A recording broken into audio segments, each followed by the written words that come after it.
Warning, the following video is for educational and entertainment purposes only. This is not medical advice. I am not a doctor. I am not your doctor. And most importantly, do not do drugs or break the law. Enjoy. What's up, you guys? Adam here with Anabolic Climbing live from the new office, and missed you. Definitely glad to be back. As you could probably tell by the background, it's time to run some new experiments, and it's probably going to be with, and you guessed it, Nandrolone. So, if you're ready to join the mad scientist of the climbing community, kick back, relax, grab yourself a beverage, and let's hop into what the next experiment is going to look like. So, we're going to be running Nandrolone with a test base along with either Primobolan or Masteron. I loved Mast the last time I did it. Definitely looking to run back into it again. We're going to throw in a little bit of growth hormone. And now it's time to figure out how strong we can get our fingers in a shortened training block. So the plan is this.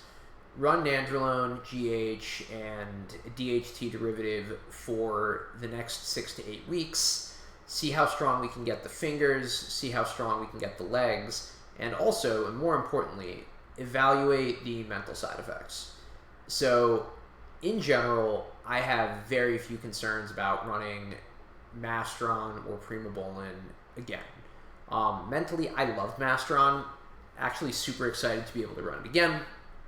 But the 19 Nors are a different animal.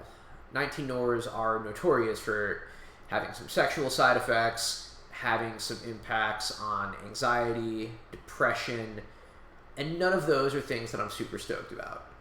Also, we're going to be escalating the doses from 200 to 300 milligrams a week to closer to half a gram. So, in part and parcel with that, I'm going to be mindful of the skin side effects. Going to have to monitor my prolactin and up my P5P to make sure we don't have any gyno forming. So, in the event that either A, having trouble with estrogen or prolactin, B, having issues with skin quality or acne getting too bad, or lastly, if we're having some issues with mental side effects, I'm okay pulling the plug and trying to find another mechanism of generating collagen synthesis outside of Nandrolone. However, the growth hormone is going to come back in, and rather than doing this for a week and trying to tolerate climbing and projecting, we're going to do it a bit different this time.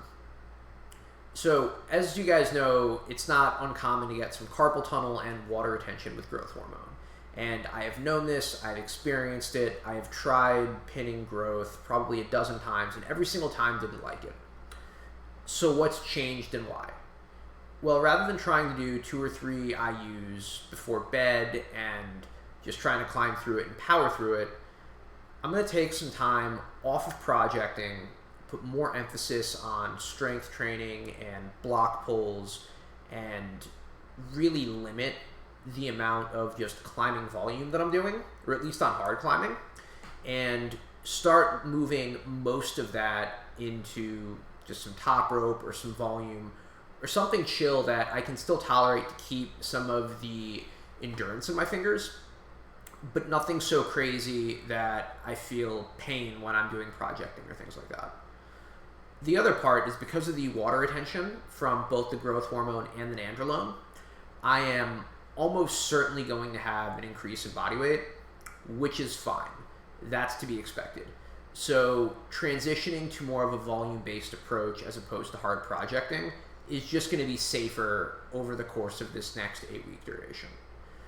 So in general, if you guys have followed me for the past 9 months, you'll know I prefer extended duration over dose.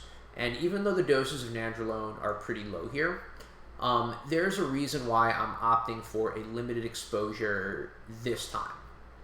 Number one, it's a new compound, and I want to evaluate tolerance. Number two, extended Nandrolone use is linked to cardiac remodeling. You're going to get some collagen synthesis and also some building up of the wall in the heart, and the potential for some left ventricular hypertrophy, which I am not super keen on. I'm going to have to be really good with my cardio, maybe potentially throw in an ACE inhibitor.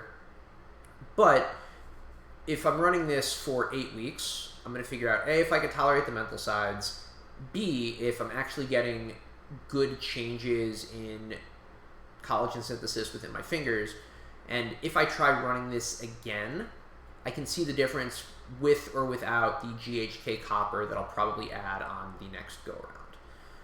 So all in all, I'm excited about this. I'm also really stoked to throw some Nandrolone or some Primabol in here and either A, try a new compound, or B, bring back probably my favorite compound outside of Anavar. So that's going to be super exciting. The other part is, right now my fingers and my legs are the weak links in the chain. If you guys have been checking out my shorts, lock-offs are getting good, weighted pull-ups are getting good. Fingers are kind of holding me back right now. And, you know, it's to be expected. It was always sort of the weak link in my climbing, and this is going to be one of those tools to see if I'm able to bring some of that up. So lastly, you might be thinking about overall body weight, and that's a pretty real concern. Particularly in using both Nandrolone and growth hormone, the likelihood that I put on tissue, even in a short period, is super reasonable. After all, these are like prime compounds for mass, both Nandrolone in terms of being an additional anabolic, and the growth hormone for ultimately potentially giving other additional cells, either through the collagen or through the muscle cells, to be able to grow more. And that's a very real probability of why, or an outcome that I would have, and why bodybuilders ultimately deploy these compounds all the time to grow. And, you know, I think I easily have another 7 pounds of muscle that I could throw on and still make 155, or I could just get bigger. I'm going to elaborate on this more in a future video, but the myth of needing to be a tiny climber, I think, is bullshit.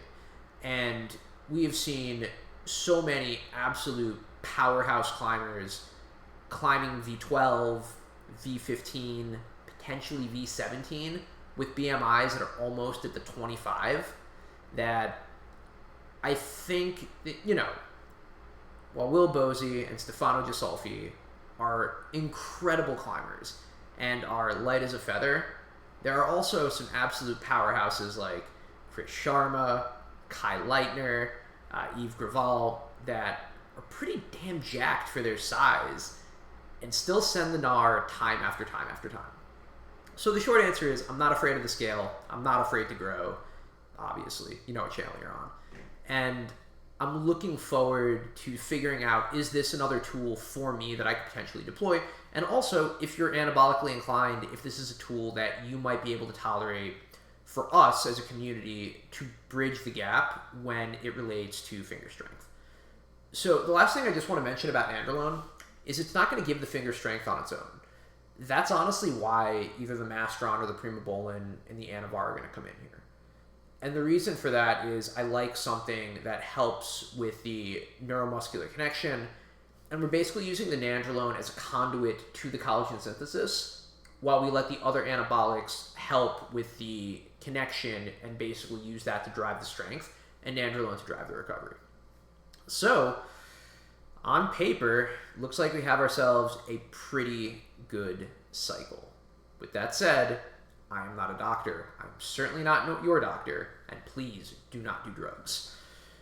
But if you want to follow along to see the progress that I'm going to have over these next 8 weeks, we're going to be benchmarking block pulls, we are going to be benchmarking the scale, we are going to be benchmarking all of our other various lifts, including conventional deadlift, squat, box jumps, things of that nature.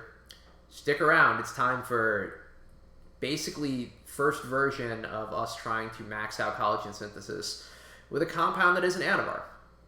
By the way, we're going to be doing this again with GHK copper at a future date. We are going to be doing this with some other non-anabolics over the course of the next year. So stick around. There's a lot of good stuff to uncover. Last but not least, and this is certainly important, I kind of want to open up my process a bit. I want to start streaming some of my research. Do I expect this to be hugely entertaining and you guys to love me going through various medical journals, various medical studies, animal models? I'll be honest, I'm not sure if this is a thing that you guys are going to want to stick around for, but if you want to basically learn how I'm ultimately doing my research, checking my work, and you guys want to hang out while we go through various different studies and you guys can ask questions back and forth, you guys are certainly welcome to hang out while I do my research. And I'm also going to publish my notes, so this way you guys are welcome to come back and double check on anything that I'm doing. Also, if you have an issue with any of the ways that I'm interpreting the studies, feel free to pop in and let me know what that is, what your critiques are, and we can get into it. Either way, missed you. So glad to be back. The office isn't fully set up yet. It's going to look a little bit better in here over the next couple of weeks. But it's good to be back in the saddle, back training, back making content, and I appreciate you guys. Anyway, if you're new here, welcome. I'm Adam with Anabolic Climbing, giving you guys a front double as always, now from the new office, and I will see you in the next one. Take care.